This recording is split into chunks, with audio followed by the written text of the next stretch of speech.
the comedians who went to this controversial Saudi Arabia film festival in the capital, Riyadh, over there, some of them are reacting to the wave of backlash that we've seen over this decision. Look, a lot of people are upset here in the US that these comedians who are being paid handsomely, we've heard some really high numbers. I've heard like millions of dollars they're being paid to go to this comedy festival. It's part of MBS's plan to turn Saudi Arabia from a very oil-centric country into one that embraces other areas of industry, softening its approach to things like speech. He got rid of the morality police that used to go around and harass people for not wearing proper, garb. Look, they're going through some changes, but at the same time, this is the same Saudi Arabia that has been credibly accused of serious civil rights violations, human rights violations. We'd be remiss to not even mention the Jamal Khashoggi murder, just absolute brutality at the hands of the Saudis, this very government. Now we see comedians going over there, and some of them have now been reacting to this wave of backlash. Dave Chappelle, incredibly, who I have to say, I used to love the Chappelle Show, used his set there in Saudi Arabia to argue that it's, quote, easier to talk here than it is in America. Look, I get that being a comedian means you're going to say things that are, funny, tongue-in-cheek, controversial, but some of this is just complete nonsense, right? Bill Burr, the comedian, he's come back now from this, and he reacted saying he doesn't give an F what anybody thinks about his trip. He says, if it affects my career, I've been to LAX enough in my life. I'll sit home for a bit. And he blasted people for criticizing him, calling him sanctimonious, and then used the C word. It's literally too much for me to even say. But then we saw Aziz Ansari, who was grilled about this by Jimmy Kimmel, saying that he shared people's concerns and that he seemed to really take a position of understanding here. What do you make of this whole issue?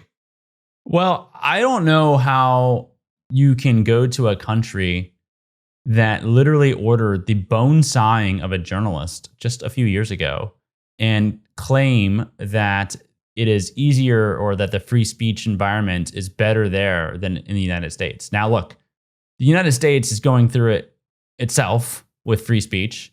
It's a lot of that's obviously in the news. This administration is trying to chill it, but that does not mean it's anywhere near where Saudi Arabia is, where Dave Chappelle cannot go on stage and criticize the royal family.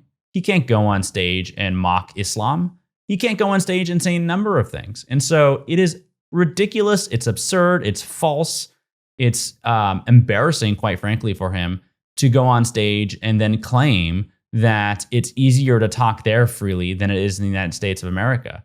I mean, I don't even know what was going through his head. Maybe, apparently not much. I don't know. I mean, that comment makes no sense.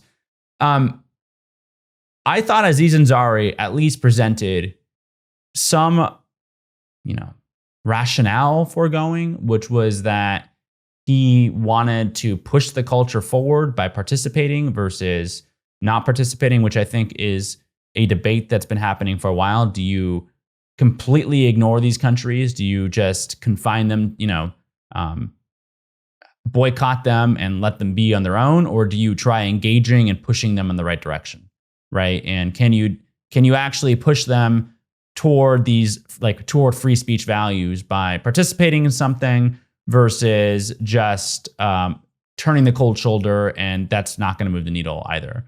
I don't know if that's necessarily something that persuades me. Can't imagine a world where I would take any money from the Saudi government to go there. But at least he was saying he understands the criticism. He thinks it's valid.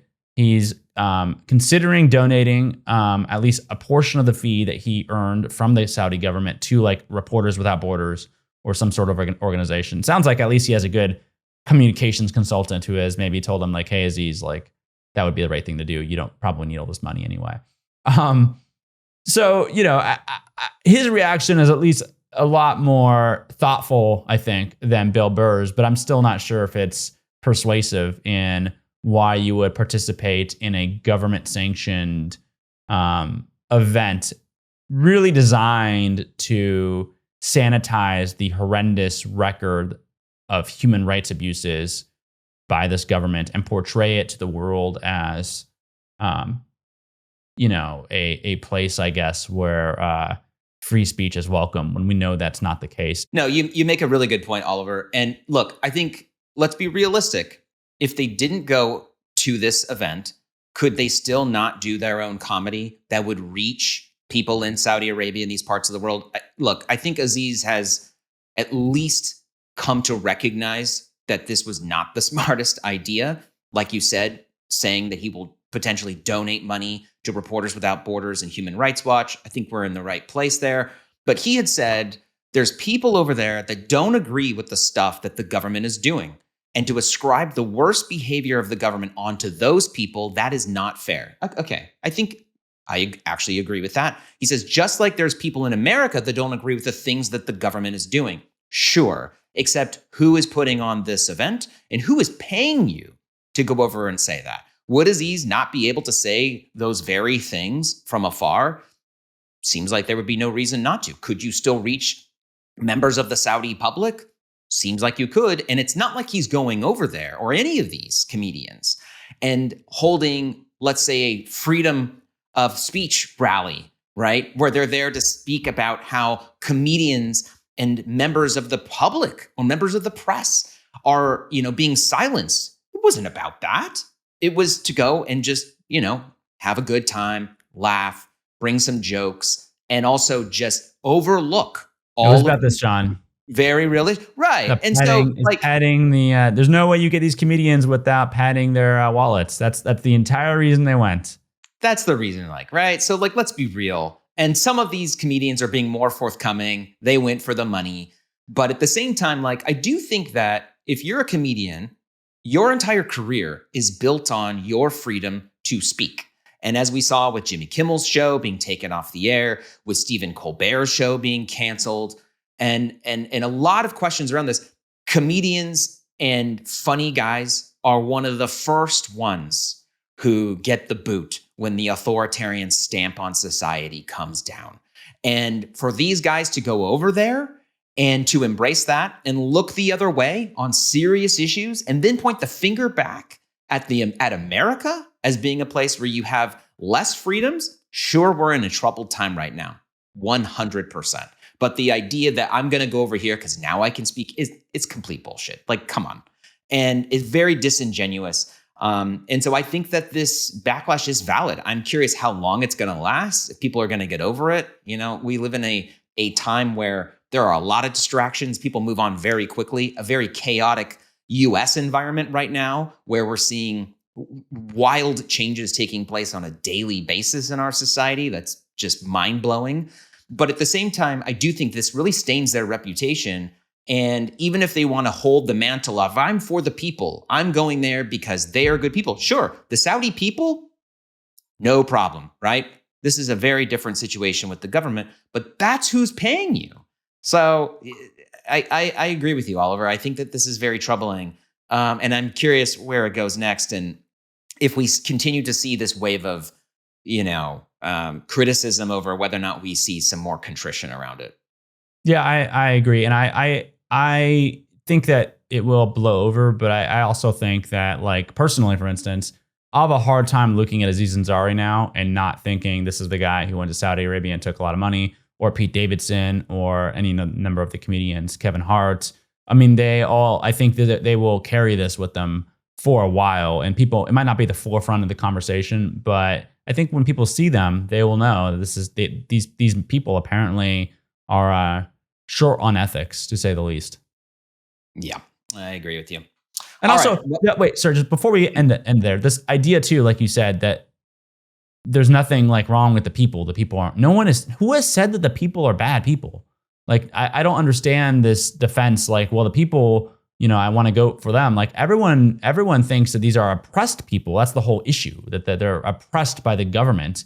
but you're going, like you said, on behalf of the government that is oppressing the people.